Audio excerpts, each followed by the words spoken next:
Muy buenas tardes. Hoy les presentaremos nuestro proyecto de probabilidades sobre los hábitos de consumo de café en estudiantes de educación superior, de la sede de INACAP, realizado por nuestro equipo conformado por Tiare Constanzo, Scarlett Salazar y Macarena Fierro. A través de esta investigación quisimos comprender cómo, cuándo y por qué los estudiantes suelen consumir tanto café, además de analizar estos patrones con herramientas de probabilidades vistas en clases. El tema central del proyecto es poder identificar los hábitos de consumo de café en estudiantes de educación superior y los factores que influyen en su preferencia. El café es uno de los productos más consumidos por estudiantes, especialmente durante los periodos de alta exigencia académica, por lo que nos pareció muy pertinente poder analizarlo junto con nuestro equipo. La pregunta que guía nuestra investigación es: ¿cuáles son los patrones de consumo de café entre los estudiantes y qué factores influyen en sus decisiones de compra y preferencia? Con esta pregunta buscamos no solo medir cuánto café se consume, sino también entender las razones detrás de estas decisiones tomadas. Los objetivos específicos del estudio fueron 3. 1. Poder identificar la frecuencia habitual del consumo de café.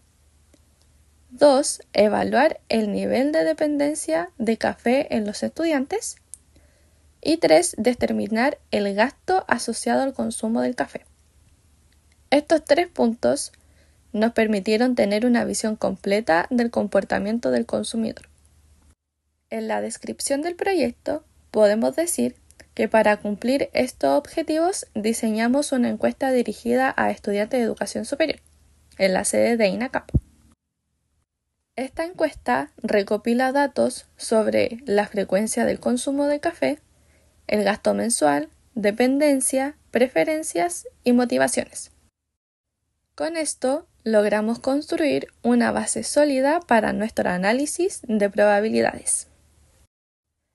En indagación bibliográfica podemos decir que además realizamos una revisión bibliográfica que incluyó estudios sobre el consumo de café en Chile, lo cual nos da los efectos de la cafeína en el cerebro, hábitos estudiantiles y comportamientos de la compra. Esto nos permitió contextualizar los resultados y comprender qué tan comunes son estos patrones tanto a nivel nacional e internacional. Para nuestra metodología, seleccionamos un muestreo estratificado proporcional. Esto significa que dividimos la población en subgrupos homogéneos, en este caso, áreas académicas y jornadas, y seleccionamos participantes proporcionalmente a su tamaño. La población objetivo estuvo compuesta por estudiantes de INACAP, considerando diferentes carreras y jornadas. Esto nos permitió obtener resultados representativos y comparativos entre distintos estilos de vida académica. La utilidad del muestreo. En este caso, gracias al muestreo estratificado, logramos obtener estimaciones más precisas y diferenciadas según cada subgrupo. Esto es clave en investigaciones, donde la población es diversa, como ocurre en instituciones de educación superior. Luego pasamos a la encuesta. En este caso aplicamos una encuesta estructurada que incluía preguntas cualitativas y cuantitativas. Estas preguntas nos permitieron medir variables como nivel de dependencia, gasto mensual, número de tazas al día, frecuencia de visitas a cafeterías, entre otras. Pasando al análisis descriptivo de las preguntas del cuestionario, la primera pregunta es: ¿dónde sueles comprar tu café?, que es de tipo cualitativa nominal, en donde el 50% lo obtiene en la cafetería de INACAP, seguido del café preparado en casa con un 22%. La segunda pregunta es: ¿cómo evaluarías tu nivel de dependencia al café?, una pregunta que es cualitativa ordinal, en donde se obtuvo que el nivel más común fue moderado, con un 31%. Luego tenemos la pregunta: ¿cuántas veces consumes café al día?, que en este caso es de tipo cuantitativa discreta, en donde en promedio los estudiantes consumen 2,32 tazas al día. La siguiente pregunta es: ¿cuántas veces al mes visitas una cafetería dentro o fuera de la institución? Una pregunta en este caso cuantitativa discreta, en donde en promedio son 4,34 visitas por mes. Y por último, la pregunta es: ¿cuánto estás dispuesto a pagar por un café? Que es de tipo cuantitativa continua, en donde en promedio se gastaron 3.393 pesos mensuales y en casos extremos hasta 14.000 pesos en un café. Estos datos nos dieron una visión clara del comportamiento de la comunidad estudiantil. Ahora, pasando al análisis de la variable aleatoria discreta, considerando la extracción de 3 personas al azar. En este caso, la distribución mostró que el valor esperado es de 2,53 tazas por persona. Y para un grupo, en este caso de 3 personas aleatorias, el valor esperado sube a un 7,59 tazas. Además, se hicieron 2 preguntas. La primera fue: ¿cuál es la probabilidad de que 3 personas en conjunto tomen a lo más 5 tazas? En donde la probabilidad dio que fue de un 27,04%. Y la segunda pregunta fue: ¿cuál es la probabilidad de que 3 personas en conjunto tomen 8 o más tazas de café? En donde la probabilidad fue de 41,91%. Luego analizamos la variable continua del gasto y la aproximamos a una distribución normal. Con esto pudimos calcular, por ejemplo, la probabilidad de que un estudiante esté dispuesto a pagar menos de 2.000 pesos es de un 0,2872 y la probabilidad de pagar entre 2.000 y 5.000 pesos es de 0,4542. Y el monto bajo el cual se encuentra el 90% de los estudiantes está asociado a una probabilidad de 0,90. Esto nos ayudó a estimar rangos de gastos dentro de la comunidad. También trabajamos con un caso externo utilizando una distribución normal de edades. Calculamos probabilidades como, por ejemplo, ¿cuál es la probabilidad de que la edad sea mayor a 30 años? Es 0,735.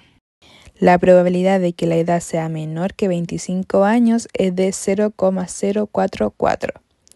Y la probabilidad de que la edad esté entre 20 y 35 años es de 0,6708. La probabilidad de que la edad que deja por debajo al 80% de la muestra es de 0,80. Y la probabilidad de las horas semanales que separan al 95% inferior de la muestra es de 0,95. Esto reforzó la aplicación de probabilidades continuas en contextos reales. En esta parte aplicamos la aproximación normal a una distribución binomial. Primero, trabajamos con la muestra total de 385 estudiantes, donde 182 son mujeres y 203 son hombres. A partir de esto, calculamos la probabilidad de éxito que corresponde a ser mujer, que es la probabilidad aproximadamente de 0,4727. Y la probabilidad de fracaso que corresponde a no ser mujer y es de 0,5727. Con estos valores pudimos obtener los parámetros necesarios para aproximar la binomial a una distribución normal y es la media, que resultó ser 182, y la desviación estándar, que fue aproximadamente 9,796. En esta parte aplicamos la aproximación normal a la distribución binomial para analizar la cantidad de mujeres dentro de una muestra de 385 personas. Primero calculamos la probabilidad de que haya 200 mujeres o más. Al transformarlo a la distribución normal obtuvimos una probabilidad aproximada de 0,037. Esto significa que es muy poco probable que el número de mujeres llegue a 200 o más. Segundo, evaluamos la probabilidad de que haya 170 mujeres o menos. En este caso, el resultado fue 0,1. 0.1202. Esto indica que existe un 12% de probabilidad que sigue siendo relativamente baja, pero más alta que el caso anterior. Y tercero, calculamos la probabilidad de que el número de mujeres esté entre 175 y 190. Aquí obtuvimos un valor de 0.5853, lo que significa que existe aproximadamente un 59% de probabilidad de que el número de mujeres caiga dentro de ese rango, es decir, este es el escenario más probable de los tres. Este proyecto nos permitió aplicar herramientas reales de estadística y probabilidad para analizar un comportamiento cotidiano como el consumo de café. A través del ABP desarrollamos habilidades para interpretar datos, estimar probabilidades y comprender patrones dentro de una comunidad. En conjunto, el análisis nos mostró cómo la estadística puede transformar información simple en conclusiones significativas y útiles para la toma de decisiones. Para finalizar, podemos destacar dos conclusiones principales. Concluimos que el consumo de café en los estudiantes es en general moderado. Este comportamiento está influenciado por factores como la rutina académica, la disponibilidad de cafeterías y los hábitos personales de cada estudiante. El análisis estadístico nos permitió transformar datos cotidianos en información valiosa. El uso de probabilidades y distribuciones nos entregó herramientas para lograr comprender de manera más precisa los comportamientos dentro de una comunidad estudiantil. Y en conjunto, estos resultados muestran cómo la estadística puede aportar claridad y apoyar la toma de decisiones basada en datos. Esto sería nuestra presentación. Muchas gracias por escucharnos y acompañarnos.